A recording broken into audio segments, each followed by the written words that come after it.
Pada sejak zaman pra-Islam lagi, pemberian mahar telah diamalkan. Pada ketika itu, wanita dijadikan sebagai barangan dagangan dan bayaran ganti bagi harga seorang wanita. Pemberian mahar pada ketika itu dijadikan sebagai upah kepada wali yang menjaga dan membesarkan wanita tersebut. Hal ini dikatakan demikian kerana wanita pada zaman itu tidak mempunyai peluang untuk membela nasib mereka.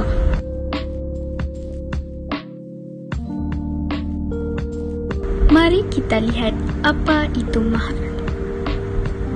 Mahar ialah pemberian yang wajib diberikan daripada seorang suami kepada isteri dengan sebab pernikahan dan persetubuhan.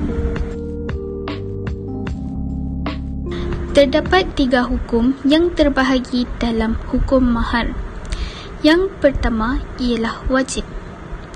Seseorang lelaki diwajibkan untuk memberikan mahar kepada wanita yang hendak dinikahi untuk menghalalkan persetubuhan.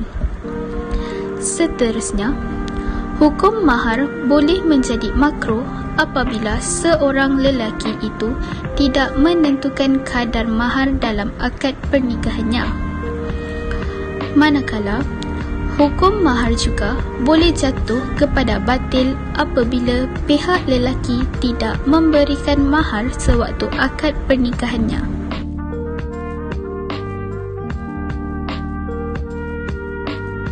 Bismillahirrahmanirrahim. La junaha alaikum in talaqtumun nisaa ma lam tamassuhunna aw tafriḍu lahunna fariḍah.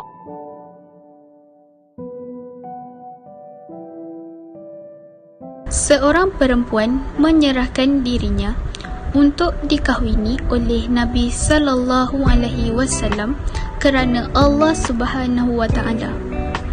Rasulullah sallallahu alaihi wasallam bersabda, "Aku tidak berhajat kepada perempuan." Lalu seorang lelaki berkata, "Kahwinkanlah aku dengan perempuan itu." Sabda baginda, "Engkau berikan perempuan itu sehelai pakaian."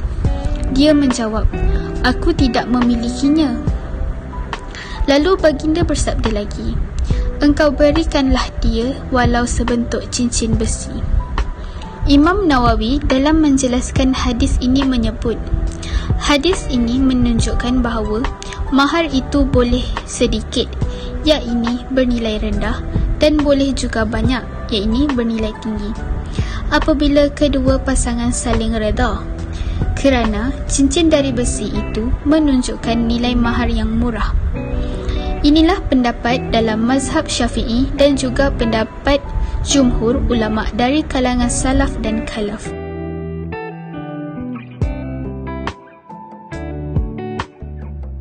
Mahar terbahagi kepada 2 jenis bahagian. Yang pertama ialah mahar musamma. Mahar musamma ialah mahar yang disebutkan jumlahnya ketika atau selepas akad dan disepakati oleh kedua belah pihak. Seterusnya ialah mahar mithil. Mahar ini ialah harta yang diminta dalam sesebuah pernikahan. Penentuan jumlah mahar tersebut akan kembali kepada para kerabat isteri dan sisi nasabnya. Seterusnya ialah penentuan pembatalan mahar.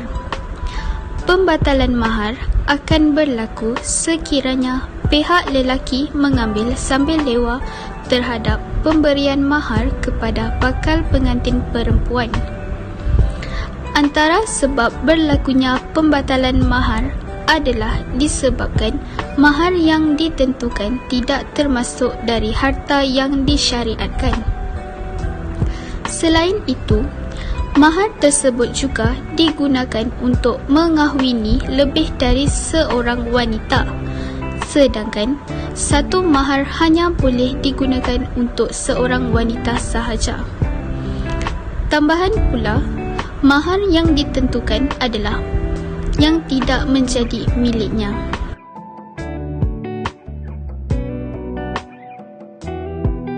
Mahar ialah wajib diberikan untuk menghalalkan persetubuhan, manakala mas kahwin atau hantaran adalah adat resam yang tidak wajib atau hanya ikut kemampuan sahaja. Hantaran yang diamalkan oleh masyarakat Melayu dari dulu hingga kini. Masyarakat Melayu berasal dari salah silah penganut Hindu di abad-abad yang lalu. Apabila masyarakat pada waktu itu ingin melangsungkan perkahwinan, mereka akan bertukar barangan dagangan yang disebut sebagai hantaran.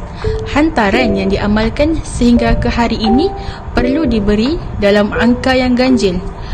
Jikalau pihak perempuan memberi 3 dulang hantaran, pihak lelaki perlulah membalas dengan 5 dulang hantaran.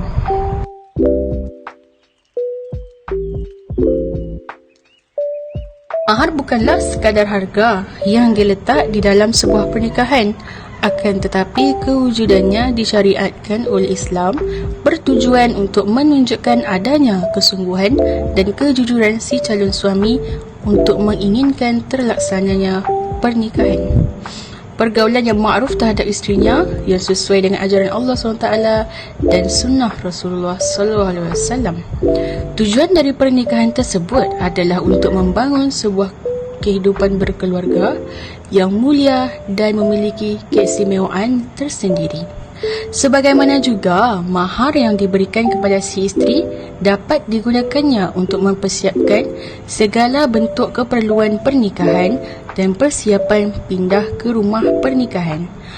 Artinya ia boleh menggunakan mahar tersebut untuk mempersiapkan pakaian dan seluruh keperluan keluarga lainnya. Secara syariat, mahar adalah sebuah simbol yang memuliakan perempuan dan sebagai upaya untuk menjaga kehormatan dan nama baiknya. Dengan demikian, pihak lelaki adalah orang yang meminta kewujudan si perempuan di sisinya dan berusaha untuk menyiapkan mahar untuknya. Tujuannya adalah untuk menunjukkan akan kemampuan dan menanggung nafkah yang akan digunakan untuk kepentingan kenduri kahwin dan kehidupan berkeluarga kelak.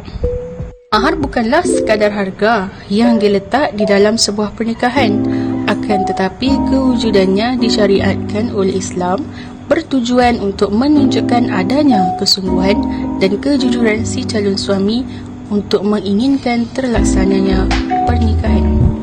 Pergaulan yang ma'ruf terhadap isterinya yang sesuai dengan ajaran Allah SWT dan sunnah Rasulullah SAW. Tujuan dari pernikahan tersebut adalah untuk membangun sebuah kehidupan berkeluarga yang mulia dan memiliki keistimewaan tersendiri. Sebagaimana juga mahar yang diberikan kepada si isteri dapat digunakannya untuk mempersiapkan segala bentuk keperluan pernikahan dan persiapan pindah ke rumah pernikahan. Artinya ia boleh menggunakan mahar tersebut untuk mempersiapkan pakaian dan seluruh keperluan keluarga lainnya. Secara syariat, mahar adalah sebuah simbol yang memuliakan perempuan dan sebagai upaya untuk menjaga kehormatan dan nama baiknya. Dengan demikian, pihak lelaki adalah orang yang meminta kewujudan si perempuan di sisinya dan berusaha untuk menyiapkan mahar untuknya. Tujuannya adalah untuk menunjukkan akan kemampuan dan menanggung nafkah yang akan digunakan untuk kepentingan kenduri kahwin dan kehidupan berkeluarga kelak.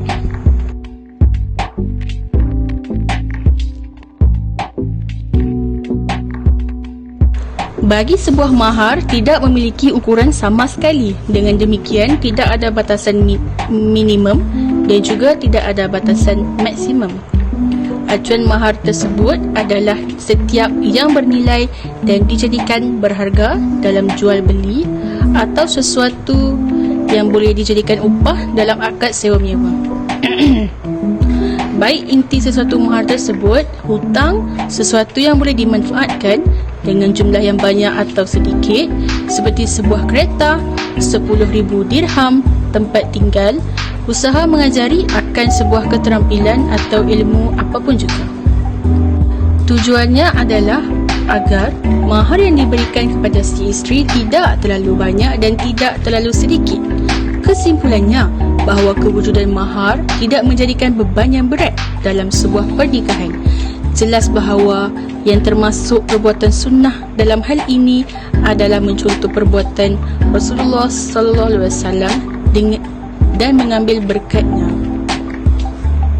Tidak diragukan lagi bahawa kewujudan mahar tidak lain adalah sebagai simbol dan pemberian untuk memuliakan dan menghormati seorang wanita yang menjadi seorang isteri.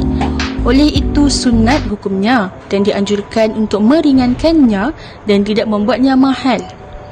Alasannya adalah kerana mahar sama sekali bukanlah harga dan sesuatu yang dijadikan sarana untuk membanggakan diri kerana kewujudannya yang mahal. Terdapat beberapa isu semasa yang hangat diperkatakan di kalangan masyarakat pada masa kini. Yang pertama, adakah mahar boleh diberikan sebelum akad pernikahan? Jawapannya tidak. Jika pemberian mahar berlaku dan terjadi kes seperti kehilangan atau kecurian, itu ialah kesilapan pihak lelaki kerana memberikan mahar sebelum akad pernikahan. Isu yang kedua ialah permintaan mahar daripada keluarga pengantin perempuan yang terlalu tinggi. Seperti yang telah dijelaskan, hukum meringankan mahar dan tidak membuatnya mahal ialah sunat. Hal ini kerana mahar bukanlah sesuatu bayaran yang digunakan untuk menunjuk-nunjuk dan membangga diri. Perbuatan ini dalam masa yang sama membebankan pihak lelaki yang ingin menghalalkan seorang wanita. Oleh itu, pihak keluarga wanita hendaklah memberi atau mencadangkan nilai mahar yang setaraf dan mampu diberikan oleh seorang lelaki yang bakal menikahi anak perempuan mereka.